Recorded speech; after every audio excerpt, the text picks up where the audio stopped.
a lot of people probably mistake doing is focusing on the wedding and not the marriage. Whereas like a relationship with your children or your wife or your health, for example, is like a glass ball.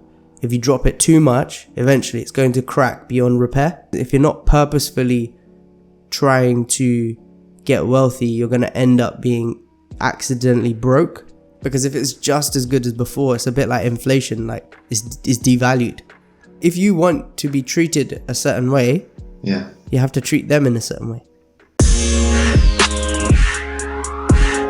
Welcome to the Stronger, Fitter, Happier podcast. I'm your host Vin, and today we are joined by my second chair host today, Nikhil. How are you doing, Nikhil? Yeah, back in the hot seat, man. Yeah, so you haven't graced your voice and your face on this podcast for a hot minute. I know. It's been a while. I think the listeners will be happy to hear my sort of calming tones again, right? for anyone who's just listening to this and not seeing Nikhil's face, he was being sarcastic. He's not an arrogant person. He's actually quite one of the most humble, down to earth people. Quite the opposite. I can't believe I said that. Yeah, he doesn't talk highly of himself at all. You almost have to force that side out of him. All right, guys. So today I wanted to have a little chat to put Nikhil in the hot seat and talk to him about marriage, because next week, after waiting for so long, the main man is getting married. Woohoo! Yay! That sounds so like I'm not looking forward to it. It's been a long time coming, hasn't it? Yeah. So proposed to Dimps in March of 2019. We're due to get married a year later, but obviously because of COVID and everything that was happening with the global pandemic, it got pushed back. But it got pushed back a couple of times because we ended up pushing it back to March of this year, but then we were in a lockdown, and now it's finally happening in August of this year, which is coming up next week. Yeah, how do you feel about it? Just generally, you excited? You nervous? Like, do you feel like it's going to be a big change? Of emotions. I don't think it's going to be a big life change, apart from the fact that I'm going to have a ring on my hand, which I'm not used to. So we got the rings the other day, and I was wearing it a bit, and I was like, "Whoa, this feels a bit weird." But no, me and Dimps have been together for the best part of the last 12 years or so. So I say the best part, we have been together for 12 years or so. So in terms of like relationship change, no, it's not going to be different. It's just the title that comes with it, and more of the anxiety and the nervousness and the excitement is around sort of the event itself, because you've been planning this day. Well, for us, it's been over a year, longer than what it should be planning. And it's almost like, is it going to happen? Is it going to go to plan? Like all of those sort of things, more so around the day rather than going into married life. Like me and Dimple are living together. Like, you know, we've been away many times. I think I know what it's like to live with Dimple, and it's almost as if we're married already.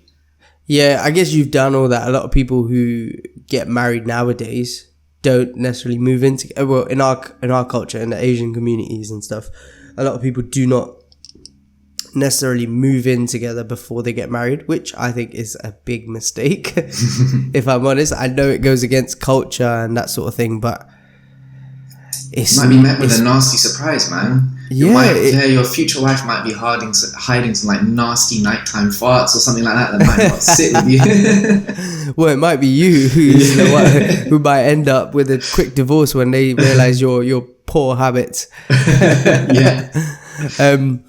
But yeah, definitely something that I think people should do, like live together before they actually get married. Probably lower the divorce rates in the Asian communities. The other thing that a lot of people probably mistake doing is focusing on the wedding and not the marriage. Because like it's built up to be this big thing. You know, we spend money on it. Usually Asian weddings, you know, you've heard of this term like big fat Asian wedding or big fat Indian wedding almost. And it's a massive affair. It's like days long, big dramas and to-dos and stuff like that. And then people forget about the bit after, which is the more important bit, to living together for the rest of your life. Yeah, for better or for worse, right? And all of that stuff. Yeah. It's so true. Go on, what were you going to say?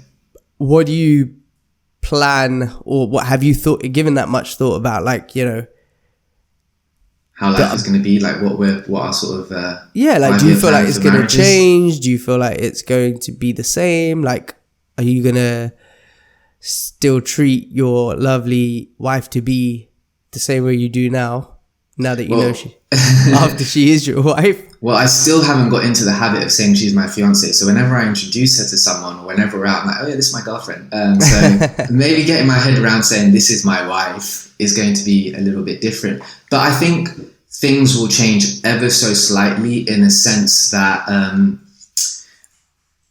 when you're sort of in a relationship, boyfriend, girlfriend, or not living together, or prior to living together, it's almost like you have your life, and then you have your life with your girlfriend or your partner, if you're living separately, right? But when you come together and you start doing, it's going to definitely be more of a team effort to get stuff done. Not that that's not been happening, but I think even more so. So yeah, I think in that sense things will change. But no, I would like to think that at the moment the way that we do things is we're in a healthy relationship and we're great as a couple and stuff like that, and I really love the way things are now, so I wouldn't like them to change too much, but maybe commitment wise and, you know, helping each other out more and stuff like that, and like I said, doing things together more as a team, rather than sort of leading that separate life and then going to see my girlfriend now sort of thing.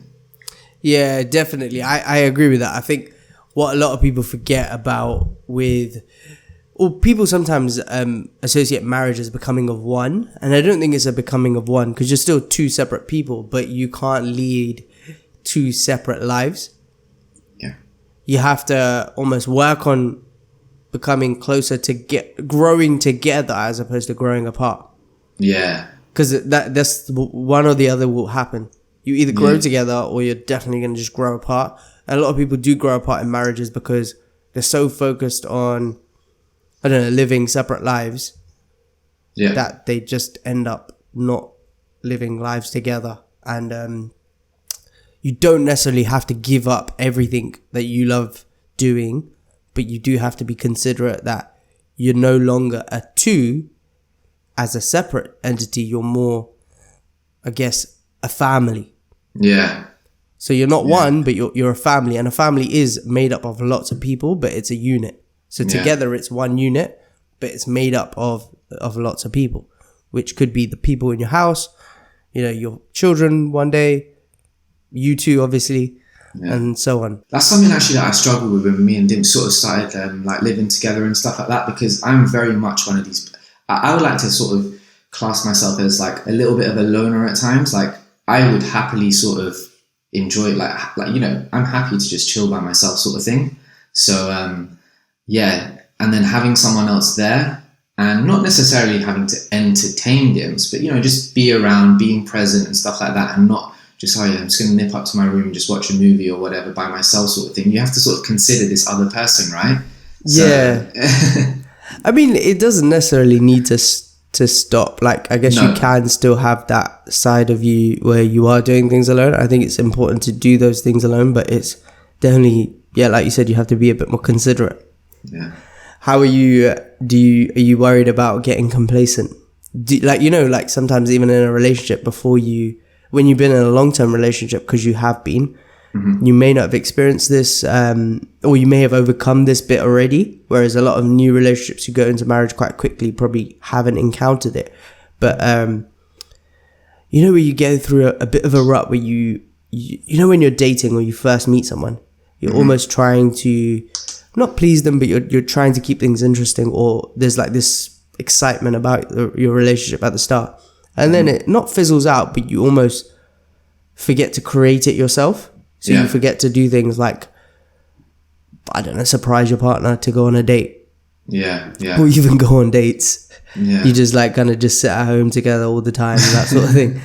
But like, you worried about that ever entering your marriage, or is it not something you could thought of? No, because I think we have been through periods like that where things are just like, at the start, you know, I mean, the start was so long ago, Those days were like a Pizza How long Hut ago with was it? yeah, it was basically the days of Pizza Hut buffet and getting a cookie platter to share. Like those were our first dates, right? So nothing fancy like going to fancy bars and restaurants or anything like that or doing fancy activities. But it was like 12 years ago, more than 12, man, 18, 19, so 31 now.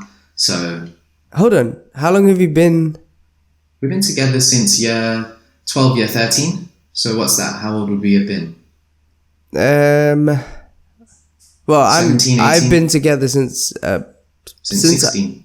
since I was 16 years old. So So yeah, me and Dips made things like official maybe a few years after you, couple of years. okay, so after I've been this year was 15 years in May. So I guess coming up to like probably 13. We don't actually have like an official date where we're like, oh yeah, this was the date that we sealed the deal and made everything official. But yeah, we just go off sort of.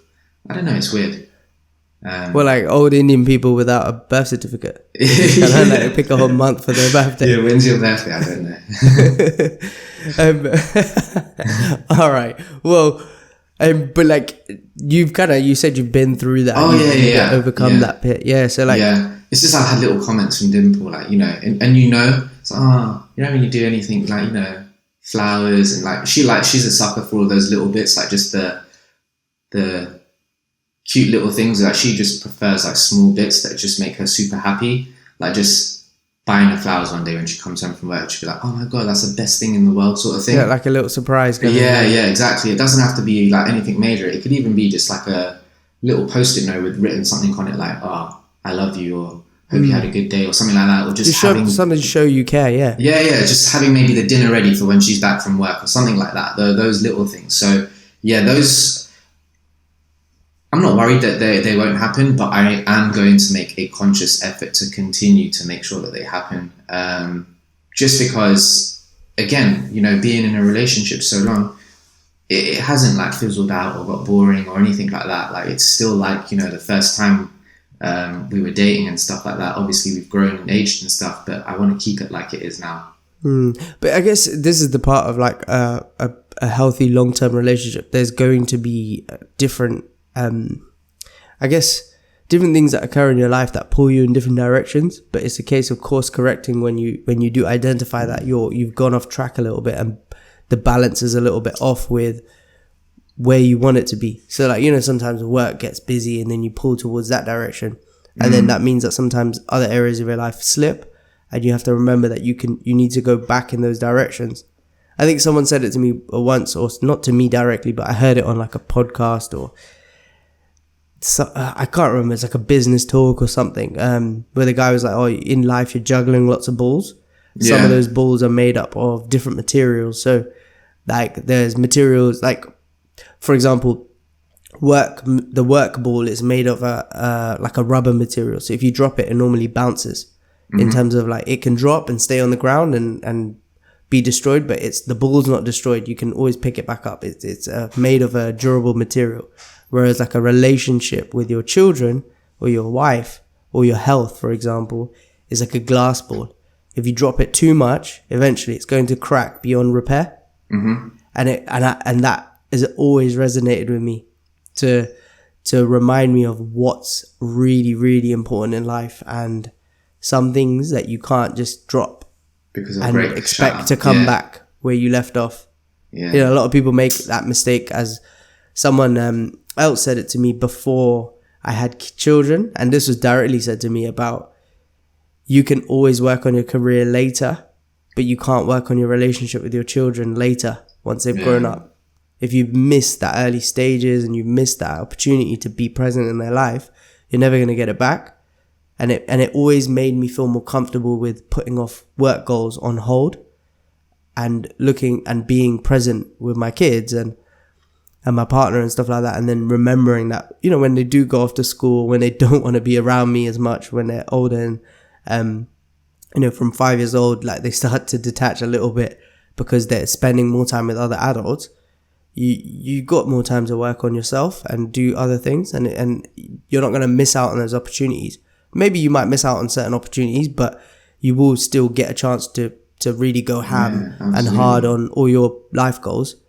But you may not get that opportunity with your kids again, because after they're one, they're done. Like, as in that one, after they're one, like they're no longer going to be one again. Yeah, exactly. Yeah, you're not going to have that. Yeah. You're not going to get that. I never actually thought about it like that. That's so true, though. Yeah. So true. Yeah. It's the same with like even relationships or whatever. Like you're not going to get certain periods of relationship back. So you should take advantage of them. Like, you know, the bit of living together before your kids come, you're never going to get that opportunity back again. Because once your children arrive, your relationship dynamic changes a little bit. You may not go on a date for like the first 6 months. That I'm not saying you can't do stuff at home, but I mean like things like a normal date night might become a bit unrealistic. Yeah. Like, what about you? Have you become like, or like, have you ever been through like a honeymoon period or a period of complacency where you're like, I'm in a relationship, like I'm good, like any of that sort of thing? I wouldn't say purposefully, but accidentally, definitely. Yeah. Okay. Yeah, definitely. Even things like, like we hear it a lot from people who have been married for maybe 6 months to 2 years, and they come to us and they're like, like I really need help with losing weight because I've become comfortable, and like, you know, like I got married recently, you know, now that I'm married, I didn't really care about how I looked.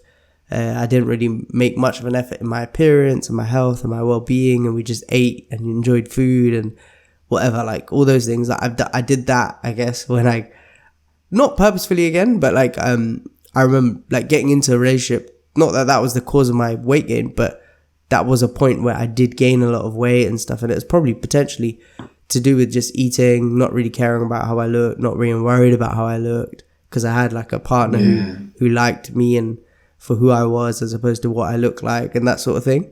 And then how did you feel in yourself? Did you feel confident have you always felt confident around your partner? Because again, that's another thing that comes up, right? Like, even though you're with this person that you've been in a relationship for years and stuff, and you feel confident, you get complacent around them, but then almost your self-confidence drops around that very one person that you're meant to feel the most comfortable around.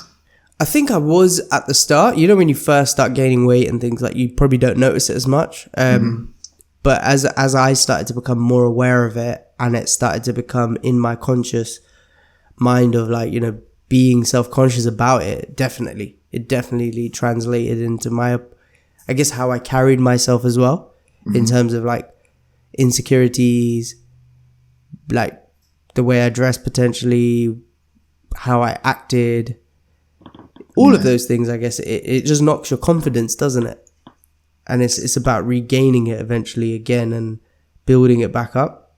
That if someone was listening to this and thinking like, like, how do you help those sorts of people, like who come to you and they've said to you like, I've lost confidence, I don't necessarily like how I look around my partner, I struggle to get changed in front of them, that sort of thing, but I want to take control of it again and, you know, not get comfortable and not neglect that side of me. What would you say to someone, or how do you approach them in terms of helping them? Well, just listening back to it, it's almost like a little bit of a catch-22, isn't it? Like you're in a relationship, you want to be comfortable, confident, and like, you know, around this individual, and then almost you go through a period of like honeymoon period where it's great, like you're loving life, you're doing some great stuff in your relationship, but then before you know it, you've let yourself become complacent and you've become almost unconfident in yourself. And then it's like a vicious cycle where it starts from a place of confidence and you let yourself go a little bit, and then you're back to that place where you're not really confident in yourself. I always say, like, there have to be moments of selfishness, and to best serve the ones that you love, like going back to sort of your kids and your family and stuff like that, you have to look after number one, because the only way that you're going to best serve them is if you're sort of feeling and performing at your best. So, you know, you don't want to let your kids see that you're unhappy with yourself and you're feeling unconfident for potential sort of messages and things that they might pick up from that. But also, you don't want to be that dad that's coming home and like constantly tired, right? And not having the energy to play with your kids and stuff like that, because then you're not giving them any time and stuff like that. And it has to start from a place of a little bit of selfishness and taking control of yourself. What about you? What do you think about that? Yeah, like I think I guess once you've identified it, it's probably easy to course correct. So like I asked a question, but it's pretty much of a straight answer of like, how would you overcome it? Like once you've identified it, you take action on it. Like you do the steps that are going to take you away from that. And usually the things that are going to take you away from that is stopping the things that got you in that mess in the first place. Yeah. So what you said of like identifying like is probably the best, is the start. But to avoid it actually happening in the first place is probably the better thing to talk about then, as opposed to what to do after. Yeah, because what to do after, everyone knows that you just have to start reversing the process of what got you there in the first place. But to like answer my own question then, how do you prevent it? It's, I think looking to the future is probably the best way. And what I mean by that is, if you carried on with the actions you're taking right now, what's going to happen in a year, 2 years, 3 years, 5 years time? And if you're not happy with the outcome, then maybe it's something you need to change. Like if you found that you're going out to eat, I don't know, like 5 times a week, you're not really going to the gym anymore, whatever, you feel achy, tired or whatever like that for like a couple of weeks. If you carried on with this process for the next few months, then the year, how hard is it going to be to come out of that? And what's going to happen? What state are you going to be in then? And that's probably going to be enough an alarm bell to make some sort of change about that. And the same thing goes with like your relationship. Like if you carried on, like if you notice that there's like, you're slacking in areas that you should be doing. Yeah, like whether it's small things, like you said, like buying flowers, making dinner, doing whatever, or like when you're living together, cleaning, that sort of thing. If you carried that on for another 5 years, are you going to still have a partner? Yeah, exactly. You're noticing it. So it may start with the little comments like, oh, you used to do this, but then let it build up, and what would it lead to? Yeah. And it's a really easy technique to do, but most people don't do it. They keep their head down, or they do think about it, but they don't like kind of keep it at the forefront of their mind because it causes them discomfort and pain. But if you stay in that discomfort and pain for long enough, you're more likely to make a change and an adjustment. Yeah. Otherwise, you're never. It's like how many times do you, like when Dimple mentions like, oh, Nico, you're not doing something, you change straight away because she said it. But then there've been times where I haven't, where she says it and I haven't, because it's the difficult thing to do, isn't it? We're naturally want to stay in our comfort zone because it's the easier thing to do, and sort of leaning into discomfort, even though it's not a big thing, like, oh yeah, just go and do that damn thing. Like it's still like, leaning into it. Is there anything you would suggest like to anyone apart from looking towards the future on how to avoid something like that happening, whether it's in their relationship, their health, their well-being?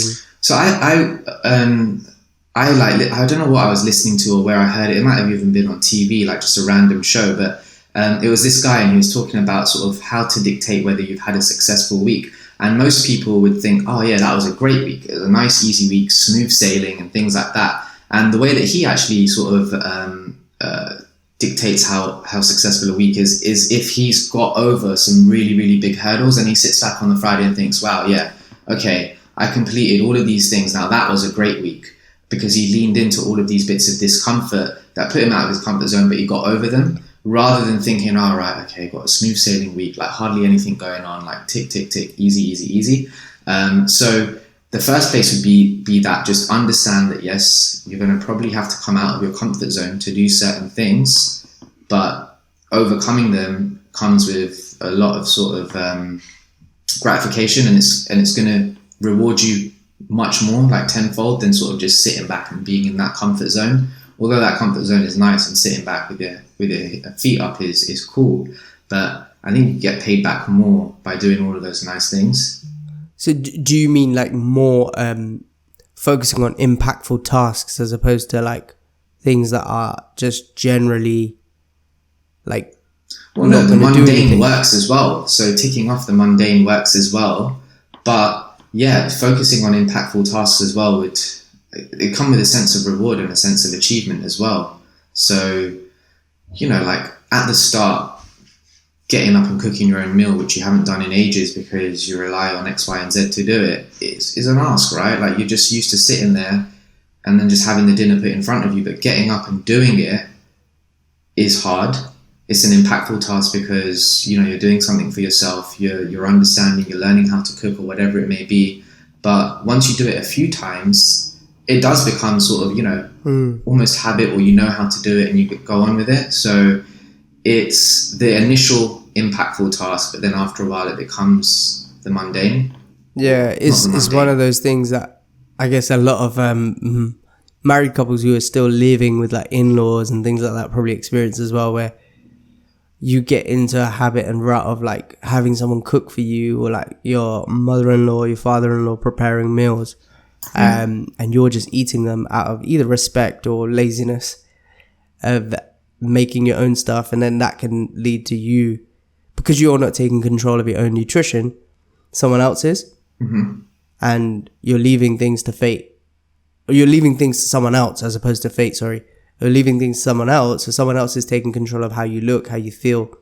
The same thing happens in your relationship. Like, if you leave things to chance in terms of you're not actively working through the week to ensure you have a successful relationship, you're never going to have a successful relationship. I think someone said it about, there's like a wealth guy that I listen to, and he says, if you're not actively, or I think he says, if you're not purposefully trying to get wealthy, you're going to end up being accidentally broke. Okay. And it's the same thing with every area of your life. If you're not purposefully trying to get healthy, you're going to end up accidentally unhealthy. If you're not purposefully trying to be in a happy marriage, you're going to end up accidentally being in an unhappy one. And people, I guess, forget to do that. And one easy way to avoid that is looking at how you can improve things. So even if things are good, how do you make them great? And what are your non-negotiables? So the non-negotiables, I mean, is like, at any given point, no matter how busy you get, you're going to make time to go on a date when it relates to like going into marriage. Or no matter how busy you get, you're going to message your partner a couple of times a day, or once a day if you really want, like whatever. Yeah. You're gonna show one thing that you appreciate about them. You're gonna buy them, it doesn't have to be flowers once a week, but like something to show your appreciation. For example, with health, like there could be some non-negotiables, like you're gonna try and get a certain amount of hours sleep every night. You're going to drink X amount of water every day. You're going to get a certain amount of steps every day. 3 times a week workout minimum, or 2 times a week workout minimum. And obviously you're better. Ideally you want to work out more if that's your goal, but that's what I mean by non-negotiables. What's the bare minimum you have to do to keep things from getting bad? Not to keep things great. So don't get it confused, or like to keep things even good, not from getting bad. But then at the same time, looking at how can you improve? How can you make things better? How can you, make things, how can you be thriving as opposed to surviving? So always taking that one step ahead, always being sort of one step ahead, or thinking at least one step ahead of how to sort of improve on what you're currently doing. Yeah, because I honestly believe, like, if you're not moving forward in life, like whether it's in your relationship, whether it's in your health or your whatever, like you're not progressing, you're going backwards. Yeah. I've said it, I've probably, like, if you've listened to this podcast more than once, you've heard this before, but time's always moving forward. So if you're not moving forward, you're going backwards. You can't say, I'm staying the same, or my relationship's just as good as it was before. Because if it's just as good as before, it's a bit like inflation, like it's devalued. Because you should be better, not the same. Yeah. Do you get what I mean? Like if you're earning exactly the same amount as you are earning now, because of inflation, you're actually earning less, isn't it? Because of inflation every year. But it's the same goes for your relationship and your health and your well-being and stuff like that. Time is going on, so you need to see it as the same thing. Yeah. Okay. Nice. Go on. There's something you actually mentioned earlier about like kids and stuff that I thought was really, really kind of thoughtful as well, because you said you have to think about like how your behaviors impact others. Mm-hmm. What did you like kind of mean by that when you said about like, oh, you know, you're talking about energy and like having energy for your kids and things like that? Like, yeah, sort of, you know, I quite believe that the vibe that you give off can be very easily rubbed off onto those around you. So if you're a moody git all the time, likelihood is the people around you are going to feel moody, or they're just going to want to avoid you, and it just sends off a negative aura. But I think with this day and age where we, not just this day and age, just portraying a message of being unconfident around young kids or your family or stuff like that can easily rub off on them. What's that old saying? Like, kids don't listen to what you do, they copy what you do, or something like that. Or, yeah. So they very much copy you. And like, you know, if they can see sort of the two people that they look up to the most, their parents, like constantly sort of, you know, unhappy with themselves, not doing anything about themselves, moaning about it, it's not long before, you know, they're going to pick up on some of those traits. So that's what I was kind of getting at. Oh, I see. Yeah. Okay. Yeah, no, that makes sense. So you said it earlier because you were in such a role, like, I didn't want to cut you off then, but yeah, it's a really important thing. A lot of people who, especially within like, you know, new relationships, getting into marriage, or sorry, not new relationships, but getting into marriage and stuff, when they do say, let's say they let themselves go a bit, like let themselves go. I say that in inverted commas because what is actually is that. But to your own standards, if you feel like you've let yourself go, or your partner potentially has let themselves go, we've had the question of like, how do I course correct, or how do I help my partner course correct, or whatever. And my response is always the same, like, or whether it's like you're trying to tell your kids to do something that they're not doing, my response is always the same, like, don't tell them what to do, show them how to do it. So you have to remember, you're a unit, you're a family now, and the best way to rub off on other people is by just focusing on yourself and doing what you want to do, because when you show the benefits of your behaviors, often people follow suit. I think so too, yeah. I think I've had it before where sort of, you know, like, I'm trying to get in shape, but my partner is not very supportive, or they're not really into it. But when that person actually starts and sort of, you know, making those small changes in their life, and they actually start seeing results and feeling better in themselves, it's not long before the other person sort of almost catches on to it as well and thinks, oh, well, he or she's doing great at it, let me sort of give it a go as well. So yeah, absolutely. Yeah, 100%. It's also, it's a really big one with like kids, because how do I say this? Like, you know, when you look at your parents, for example, you'll either look at them and go, that I want to be that way with whatever it is. Like, let's say they're really good with waking up early. Yeah. You either go, I want to be just like that, or I don't want to be like that. Yeah. You don't go like, oh, I feel impartial about that. Like, I'm not really bothered. Like, most things anyway, most important things. So whether it's eating habits, or like their exercise habits, or how they treat their part, like wife or husband, you either go, I'm going to be like that, or I'm not going to be like that. And it's much easier when someone goes, I want to be like that, to just follow suit. Like, you can just follow the blueprint, you follow the footsteps. Like, so say you are very good in how you treat your wife in terms of like the way you speak to her, the way you approach her, every single thing that you do. Your kids, whether like girl or boy will either following the examples you do, or your daughter may go, I'm gonna find a partner who's just like that. Yeah. And it's very easy because you set the blueprint out, and there's steps to follow. On the flip side, if they go, I hate how my dad is, like, I do not want that, I just dislike it, they'll either accidentally become that way anyway because they haven't identified that's not a habit they want to be, they don't want, or they will actively try to avoid it, which is a good thing, but they don't know how to avoid it. Do you see what I mean? Like, because they have to struggle, they have to find their own way of getting away from that. So the example I gave was with a partner, so they're going to have to go through maybe shitty partners to find the one that is not like that. But the point still stands of like food and things like that. Like a lot of parents are like, I want my child to eat healthy, or I want my children to be active and, you know, look after themselves and that sort of thing. But they don't actually be that way.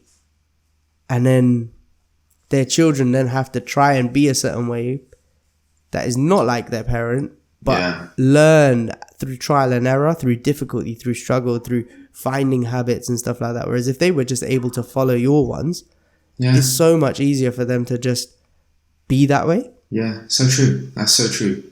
So it's something like goes back to the point of like, oh, like when you get into marriage and things like that, like having those non-negotiables that are going to lead really good steps for someone to follow, whether it is your partner as well. Like if you want to be treated a certain way, you have to treat them in a certain way. That you're very unlikely for Dimple to, I don't know, make you a nice meal if you've never made her a nice meal. Yeah. Or for her to spoil you and treat you like a freaking king if you don't treat her like a queen. Yeah. Or a king if she wants to be treated like that. Yeah, no, that's so true. Yeah. So, yeah, people do follow in footsteps, and if the blueprint's already laid out, then it's going to happen. Yeah.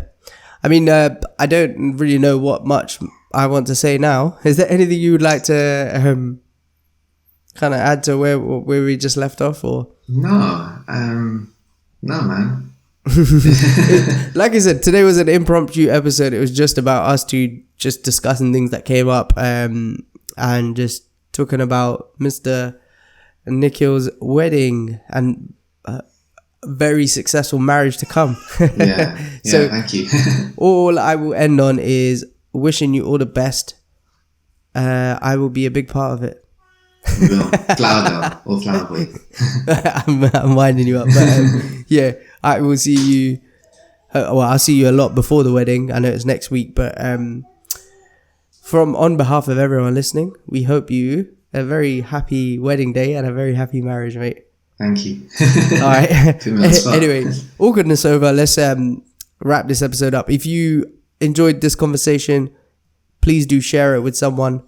Please screenshot your stories at the moment, screenshot your phone at the moment and put it onto Instagram. Tag me at Vin+beyond and Nikhil at Nikhil.s. Don't even worry about it. Vin will tag me. It's on the screen. If you're on YouTube, it's on the screen. If you're listening to it on a podcast, go to the show notes and you will find us there.